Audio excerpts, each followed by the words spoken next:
Hey everyone, welcome back. It's Lucid. I'm joined by Maryland, Howdy, gamers. and we have another turn for you here. It's turn 95, and last episode, things looked like they weren't going great for Ulm.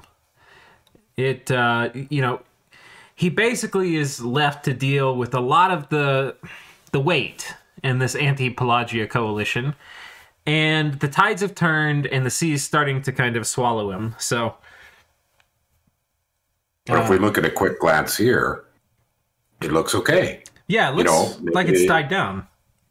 Yeah. So, and there's not a lot of action. I mean, it's mostly what I can see there is mostly independent magic phase attacks. Yeah. We'll have to see. Ooh, Oh, yeah. All right, we'll come and watch these in a second. But first, a message from Ashdod. 3 hurricanes last turn and another 3 this turn. Last turn included Ashdod Nabah, so definitely thought it was some anonymous hate mail, despite naps all around. This turn more random and central to my nation. The logical explanation is Van summoning his directional dwarves. You guys should be readily able to tell from our event log.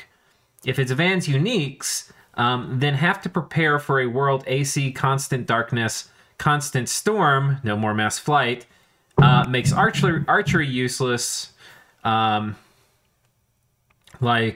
crossbows. the ethereal crossbows for immortals. Ethereal, right, Yeah. right. Other assassination shenanigans, remote evocations like flames from the sky less accurate, and I don't know about what's the remote evo flames from the sky less accurate?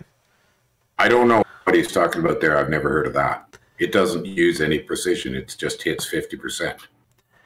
Huh? It's Yeah, I it's know. a hard number. It hits 50% of whatever's there. Okay. And the green I lines don't I was think starting to right. build a bit less useful. Glad I switched over to more shed. Still pondering all the I don't know. implications. Yeah, but green lions are. I don't know if I agree with them there. I mean, the thing is, if everybody's ranged attacks, anything with a sprite, is weakened, then whoever has the best ones is stronger. Yeah. Would be the way I would look at it. Because what I've done under, what do you call it, perpetual storm, is I don't quit using. Now, what you really want though is storm demons because they are storm power and immune to storm. Yeah. So their shots don't care. There's a couple other storm power shooters, I think, in the game.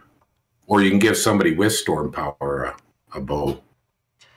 So I agree with, but looking at the messages, it does not look like the dwarfs. I don't see the right indications. Well, I'm looking around here. I'm trying to find a dwarf. I don't honestly even know what to look for. I've never. They're so expensive.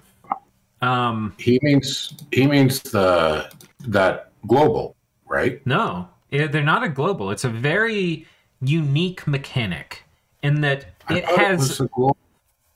Nope, it has global-like effects. In other words, it will cause storm everywhere and all of this other jazz, but you don't need to control a global spot. All you have to do is summon the 4 dwarves.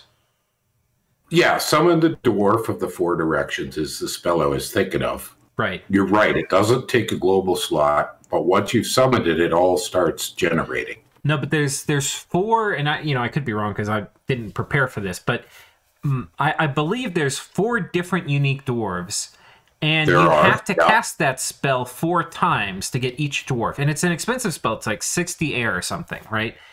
And once you've once you've summoned all 4, then you have basically like this eternal storm unleashed on the world. Right, you're correct. Okay. Yeah, I'm looking it up here right now, and you're right. It's 62 air gems each. By this point in the game, though, that's not impossible. Oh, no, he certainly could. Now, we're not seeing hurricanes hitting omniscience. Yeah. But we have only 1 province in the whole game, so the chance of us getting hit is pretty slim. So maybe that's what the hurricanes are. I think it is. I mean, and I don't see any evidence of a dwarf, but I wouldn't really. I mean, we could look on the coast and probably see some of these. Yeah. I hate that spell. Oh, Hurricane? Yeah. It's No, the Summoned Dwarves. Oh, yeah. It's such a mess. It's just one of those spells that mucks up the whole game. Yeah, I mean, I'm not even sure it's good for the nation that can cast it. Well, we haven't seen... I don't know if it will do... Like, normally when there's a constant darkness effect, it'll affect income. We don't see that yet, so maybe they don't have all the dwarves. Oh, I don't think they do. If he's just starting to see lots of hurricanes, then they just started it. All right, so we have a phantasmal attack underwater with a pretty motley crew of mages, including a lich. Afflictions there, yeah. Did it work? Oh, and he used foul vapors against it. So phantasmal was a choice there. And a phantasmal is not very killy. No, too many skeletons. But I think he's gotten a decent number of these mages with it. Yeah. Oh, he did. But it was life at. Oh. Oh. That's why. This looks like he meant to cast it on himself. Maybe. Yeah. So he's got life after death and foul vapors. Plagia does. I think. Yeah, this was intentional. This was against himself. Yeah. Yeah, I think you're right. He wanted some mages to be converted for... Yeah. This, however, was almost certainly Pangea coming in. Yeah. So just to kill the PD. And then he followed up with something. What's there now? So like now, what came in to take over? It's just a single Mound King. So a single commander moved in here. Okay. And then here, he's got another force on top of this fort. Well, this one's pretty serious. Yeah. Storm demons and 2 golems. 2 golems. Golems are and a race risky in this, because, if they retreat, they die. That's the hardest part about using golems. You're like all in. And especially underwater. It's like so easy for a battle to time out underwater. All right, so we had this, where he sniped all the commanders, and then he's come in to kill the chaff. And they just run away. Right. Run away. What the heck? This looks like another life after death play. Yeah. You think so? Okay. Yeah, you're right. Yeah, sure enough. Does it work? Oh, bog beasts. Well, that'll quickly poison them to death. Holy crap. He's got him on guard commander. Okay, that is the fastest way to do this. I think they're undisciplined. You can't do guard commander, but he's set up a wall. He just stuck them. He just blocked them behind. Yeah. You're right. They are undisciplined. That's funny. Okay, I like this one. That's a hoot. Well, that worked pretty well. It did. I think... I don't know if these numbers add up. 14... he lost. So he 7 and 7. He lost 3. Well, we can just tell down here. He lost 3 something. Okay. Hopefully the cheapest ones. Yeah, I'm not exactly sure how. It'd be kind of interesting to see what caused some of them to die through their second form, because I believe maybe the poison damage carries over. I can't remember. Shouldn't. 14. Could be these phantasmal arrows. One of them struck them. Oh, it could be. Well, I can actually fast forward and we can just tell at the end. Oh, right. There you go. Dead. What the hell? 3 points of poison damage. 6 points of poison damage. You know what? It almost looks like the poison did stick around. Yeah. And that is a lot of poison damage. That's kind of hard to interpret. Yeah. Yeah. I can't really tell. Well, the bog beasts increase it way beyond just foul vapors. Yeah. But in their second form, they should have it. They shouldn't be able to get any more poison damage to go through 35, but who knows? Any more, no. Yeah. But whatever they've already got stacked will tick away. It looks like he lost only the less valuable ones. Right. And then... So this would have been Pelagia doing this at Ulm. Probably, yeah. So another one of these fairly bog standard now Ulmish raids. But that's just too many. Yeah. Too many long dead. Yeah. I wonder how many gems did these Ulmish mages start off with? Because this was 10 gems from Pelagia. Versus, only one there. I think this is actually a fine trade for Ulm. Like, yeah, it's not bad. Well, I get how these guys. How much are Master Smiths? You should know, right? 135, I believe. All right, so this is about like 400 gold. Yeah, 350, 400 gold. 350, 400. So for 10 and 2 gems, so for 8 gems, if we subtract the 2, means for 400 gold, it's like 50 gold a gem. That's a lot. Yeah, that's okay. I guess it's a good trade for Pelagia, but not a great trade. No. Yeah. All right, and then we have more of the death gem trading. I think this would be this is what I think about this too, is he should figure out a way to trade with, he can't. I was going to say he should trade with Ulm, not Pelagia. Yeah. I wouldn't, if I were him, I wouldn't feel comfortable doing that deal. I mean, I guess it makes sense to do it and you need a partner, but doing it with Pelagia, ooh. Well, I suppose you could do it with Uruk, really. Oh, that's who he should do it with. That's a brilliant idea. Why not? That's like a 5D chess move idea. Yeah. Yeah. Like, why not? That doesn't affect the strategic balance. It doesn't give anybody important a leg up. It's purely gain for you. And you keep a thorn in other people's side, because Uruk is mainly a thorn in Ashdod's side, but he could be a thorn in anybody else's side. That is a great idea, Maryland. Yeah, that would have been a huge improvement over... Because I'm sure this is giving Pelagia about 10 gems a turn. Yeah, if they're doing a 50-50 trade or something. Yeah. And I wouldn't want to be feeding Pelagia gems. Good grief, no. Yeah. I'd feed Ulm gems. Yeah. At this point in the game. Oh yeah, Ulm is playing totally like the kind of player where you just want to help him out. Like he's self-sacrificially trying to do things good for the game state. A plucky goose. Yeah. I think plucky. Plucky is the old-fashioned word for this. Yeah. So I'd use. Oh gosh. Look at that. Okay, so the context for this is that Ulm, basically all these huge Pelagian forces were heading this way.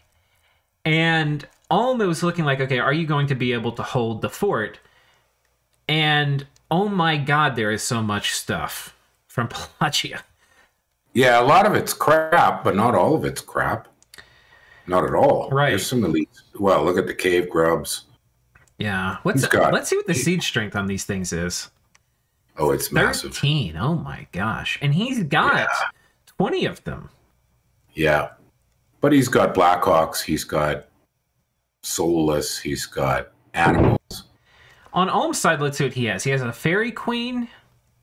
He has a big waste of gems. He's got 2 of those. He's got 2 big waste of gems? Oh, he does. Yeah. Here's another one. Yeah. All right. Holy Scourge, in case there's a tart. That's reasonable. He does need to think about tarts. He's got a little communion. Wait. Hold up. He's got some slave matrices there. Yeah, slave matrix. Well, who's okay? If Ulm doesn't have... Well, he's got a couple of shaman there somewhere. Okay. No, but he needs to have... He needs to have somebody casting Wailing Winds. If he put his slave matrix on an air death mage and doesn't have somebody else casting Wailing Winds, I'm going to lose my goddamn mind. Well, we might just want to watch the fight, watch the messages closely. Okay. That's a slave. Well, let's see what happens. Popcorn out, boys. Well, what? Hang on. Can you pause for a Yeah. second? We got darkness, and is that grip of winter or Natural storm. There was a storm staff, I believe, on this. Yes. She is the Tempest. Yeah, the Tempest. Okay, so storm's up. Fog Warriors just went up. Yeah. What is Ohm's Fairy Queen? And the Sylphs are in the back line, killing Magi.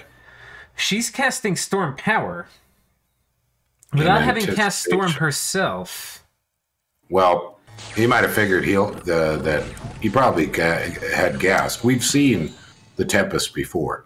Yeah. And Ohm, I'm sure, has seen it.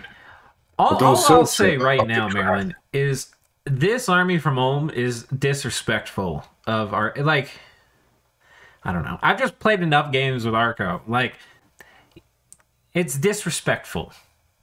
Well, his backline defense counter flyer is woefully inadequate. Right. Because, I mean, he should have seen these Sylphs. These have been around. They're glamored, so we can see them. He might not have seen them, though. Well, we saw them fight. Did we? Yeah. Okay. Yeah, we saw Sylphs fight. Yeah, last episode or 2 episodes ago. And I'm sure we saw them fight Ohm. So, he walked into a situation where there was likely to be storm flyers, and he did not put an adequate protection around his Magi. So look, most of his Magi are dead already. Yeah, I can't even see what Ohm's gotten off, really. He doesn't have Army of Gold off. He's got Cold Protection and Mass Flight. Go to the F1. And then... What are we looking for? So look at that. Shaman dead. Shaman dead. Shaman dead. Vampire Lord dead. With an Arbalist. Well, those are actually Shaman. Those are Pelagian Shaman. Oh, okay. Wonder what killed them. Well, no, the two... this guy got magic dueled. Ah. Gosh. That guy... The Sylph got that guy. Well, that was his 2 Communion Masters. They're dead. Yeah. So I think there's probably... We don't even know. There were some spells almost certainly going to plan on casting that he's not getting off here. Yeah. Well, and the Fairy Queen's going to die. Because she's surrounded. Yeah, she's dead now. So now we've got Darkness being cast by a white mage. I believe this is... it's probably Pelagia. Howl. Heat from Hell. I think that's Ohm. And a Worm Mage. Casting Relief. Oh. Okay. Ugh. Think the Worm Mage is Pelagia's also. I don't think Ohm cast the Heat from Hell because his Fire Mage is already dead. Like, it's not on the map. I saw some Liquefies getting cast too. Liquefy is going to be very effective against Ohm. Wow. I think I saw more Liquefy. I'm gonna see if I can find y'all the Liquefy animation. It's a little hard to see. But Liquefy, a lot of people say water magic sucks. And there's some good ones. Liquefy is one of like the tippy top end spells in the game. I'm not seeing it. Hard to spot. It just got cast.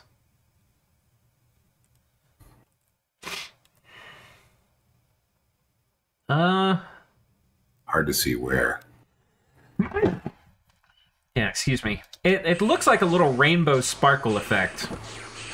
It's probably going to be hard to see here. Oh, there we go. Oh, there it just hit the mana core. Yeah, just hit the mana core. This was it right here. This is the Liquefy effect. Yeah, there you go. Well, that was a disaster. So, what would you say Pelagia's plan was in this? Like, how would you describe this army? It's got everything. It's the kitchen sink of killing. Yeah, he's got almost all the major paths casting out the big battle enchants. Yeah. He's got earth, he's got air, he's got some fire, because I think that was him threw up the the heat from hell. He's got darkness. He's got relief. Yeah. He didn't get up mass regen, which he could have. Right. And his losses are trivial. And he magic dueled. So he magic dueled the hell out of. I think if we look at it, like the things that I think mostly he got. I mean, first of all, this is a long ass list. I mean, look at that list. You have to scroll twice to see all the stuff. Yeah. But I think if you look at it, most of this was chaff. Like the things doing the killing in general were not his units. The Sylphs did a ton of work, by the way. But but the Sylphs getting in the back line trashed. Script like round 3. Yeah. By round 3, his script was falling apart. The Communion Slaves were dead. The Communion Masters died to my magic duel. Yeah. So Ulm's whole script fell apart within the first 3 rounds. Yeah. Okay, there's another. Okay. So I think Pelagia's game plan for this was get a ton of buffs on a bunch of stuff, and then let the mages do the killing. Sure. Yeah. And within this mage corps was a tremendous variety of threats. Yeah, a little of everything.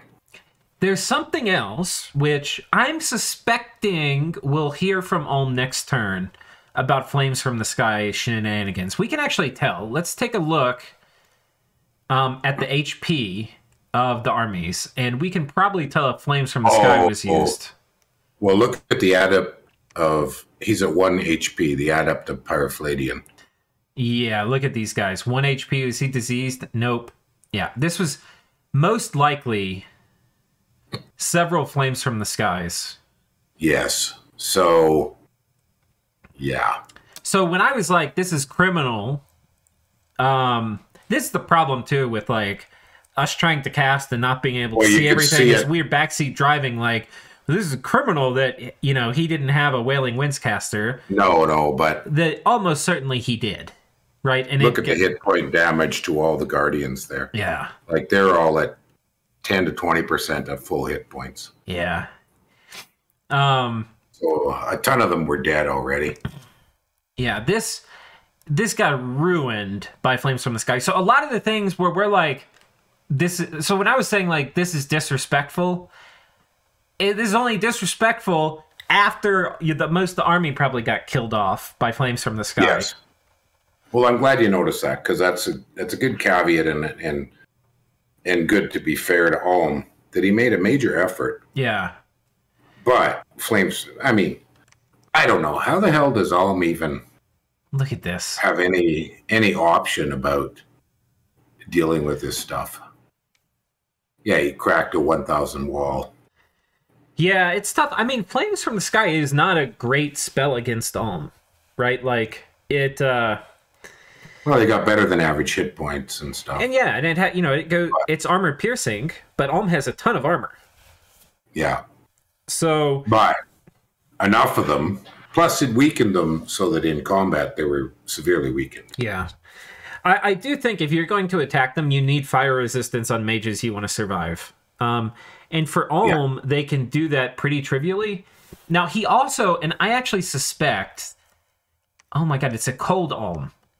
I didn't even realize this. Oh, yeah, he's been cold all game. Yeah. I mean, I knew that because we knew that, but I wasn't thinking about it more is what I mean. Which almost certainly was Murdering Winter. And remember when we discussed when Satis attacked Ulm and we said, why would you go into the cold? Yeah, I totally knew that, but I just wasn't thinking about it. Right. But Cold Ulm actually opens up a big late game vulnerability, which is Murdering Winter, which will trash Ulm's troops. And they're much more resistant to Flames from the Sky. So, for the commanders, you have a lot of really cheap things you can do to make you resistant or immune to both of those. Versus Murdering Winter, you can do Fire in a Jar, which for Ulm is a 1-gem item. And, for Flames from the Sky, you can do a Fire Hat or a Ring of Fire, whatever you want. Or the Fire Plate. Yeah. Any of the three, whichever slot you have handy. Yeah. You're good to go. So, Wow. It just, I think this is so much of like Dominions is like Ulm came in looking for a square fight, and Pelagia just completely denied him the ability to have a fair fight with him. Feels bad. I guess I would say that I don't think by mid-late game there are many fair fights. You know, I hear people say, well, let's just have a fair fight. And I'm like, oh, come on. The game doesn't really work that way. If you intend to be competitive, which this is the tournament final of the biggest tournament ever seen in this game, I would expect everybody to be on their A game and using every possible trick in the book that they are aware of. And that's where it's knowledge as much as it is skill that differentiates some of the players here. There's skill, of course, in putting things together, but there's also just the knowledge of what things are available. Yeah. So you're not spending 16 to 20 hours on a turn. Yeah. And that is the knowledge factor. And Arco and Sai are masters of that. I mean, Arco is in a class by himself in terms of game knowledge. Yes. Sai is super smart. Sai is super skilled, thinks of a ton of things. Arco is peerless, though, really, with game knowledge. I mean, if I had to count the number of times I've said something in Discord and he's corrected me, I can't count that high. It's a million times. Well, I've reached the point in Discord where I say, if I remember correctly for everything I write. Yeah, I do too. Yeah. Because, I mean, I forget more than he remembers. Yep. Wow. Well, okay, let's digest. What are the implications of this? This fort popped. Forget that it's 1,000 wall strength. It's gone. Honestly, he can't protect this. He's going to lose this. Okay, but as an implication, I have another thing to note here. There are not a lot of other large Pelagian armies on that border. Well, there were more, but they've either condensed into a single one. So Pelagia may just simply take one fort at a time until he gets a concession. The risk from this is that this army does not appear to be hyper-resistant to flames from the sky itself. Well, somebody else could blast upon it, or Ulm could blast upon it. Well, Ulm said he has a flames from the sky cannon. So I'm expecting he tears this apart. Now, that said, Arco has finished research, and if the Mage Core dies, I don't think he really cares that much. I mean, he would rather they didn't. But the important mages, which are going to cast most of the spells and lead most of the troops, are probably going to be very resistant to flames from the sky. And so are earth elementals and air elementals, and a lot of the cave grubs. A lot of the units here the cave grubs aren't going to die. Right. So you can flames from the sky it and get rid of a lot of the chaff and a lot of the cheap mages, which I think is probably a good deal still, but it's not going to be devastating. No, but if you can clear enough chaff so that you can get something into the formation and kill Magi. But I think he's short of troops for that now anyways. So. Yeah. Okay. Okay, the other thing we didn't mention, which happened in the last episode, was that Vanheim said they were ending their non-aggression pact with Pelagia. Because if Pan and Ulm can't help, then can't do it, then he's going to come in and help. And we can see the troops starting to move. They only had a nap too, so I believe we may see attack orders as soon as next turn. We might. I agree with you there. Well, we're not seeing a huge amount of movement. Yeah. Some of them are still back from the line, but like I mentioned last time, a lot of them can easily leap over the line and land where they need to be. Yeah. Because he's got a lot of high mobility troops. Yeah. I mean, his Einheers are not, but... Right. But he can keep his vans behind the line a bit. All of his devils and flying shenanigans and his storm demons, they can kind of stay back where they're not seen and pop in when they're needed. Yeah, so far, though,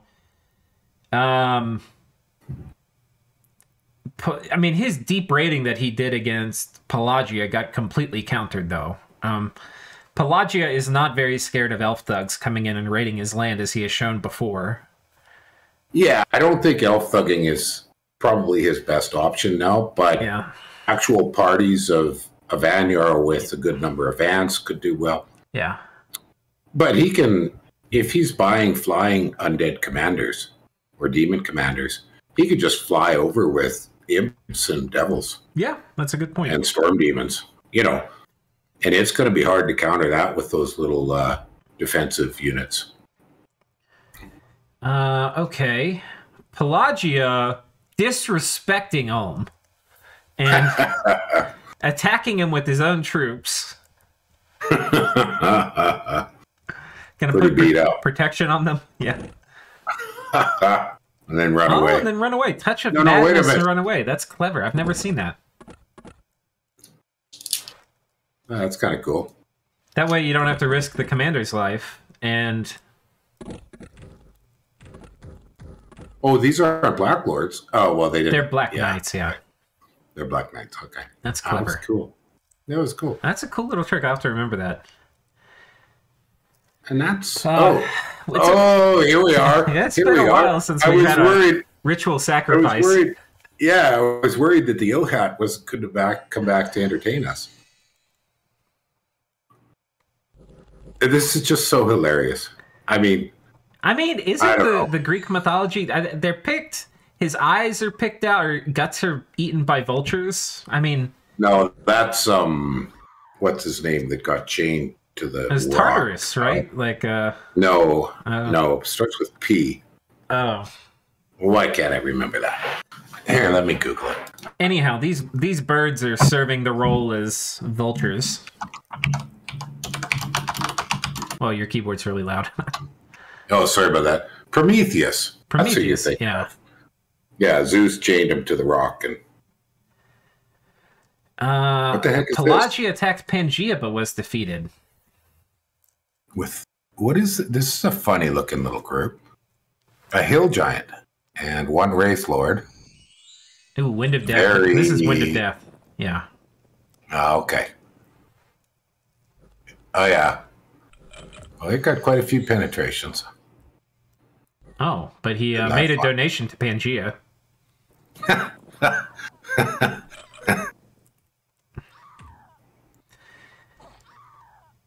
Now, I don't think Wind of Death is going to be super effective. These guys, I think, live a long time. Yeah. And they're going to have regen. Well, I don't see any of the Magi that got it. Like, you can see the color change on the Maenads. Yeah, but it's not going to kill Pans. The only thing it will kill is Maenads, which, you know, whatever, right? I think Pangaea is actually okay with it. Oh, he lost some Centaur Cataphracts. I think aside from this, he would be okay with trading 200 Maenads for a hill giant. Oh my gosh. No, that's pretty funny. Okay. Scout. All right. That was that one. I guess that's it. Oh, that's us. We got a good event. Yeah, what are we doing? That was pretty cool. Did we have where's our little outpost again? Oh. I thought we were near a water system somewhere. Aren't we right over here? We are. Where the heck did we go? We were over by Satis. We were over by... Well, this was where Satis was. What the heck? Where'd we go? I have no idea. Oh, it might be we went away in the winter. I don't think I added our sprite to the winter icon. That's probably what happened. Okay. Because I thought we were right about where you are. Yeah, I think that probably somehow got disappeared. But, okay. So I think that's it for this episode. 34 minutes. Not too bad. Yeah, a little longer than you sort of anticipated. But that fight with Ulm was interesting to do some analysis. And I'm glad we took the time to sort of have the initial analysis and go, oh, that was disrespectful, but then pull back and go, oops, we missed something. We missed how much early damage they'd all taken during Magic Phase. Yeah. I think it was at least one. I mean, you can only do one Murdering Winter per province. So I think it was a Murdering Winter and maybe a Flames from the Sky or two as well. So, yeah. Cool. All right. Well, thanks for joining me. You are welcome. See y'all next time. Bye, guys.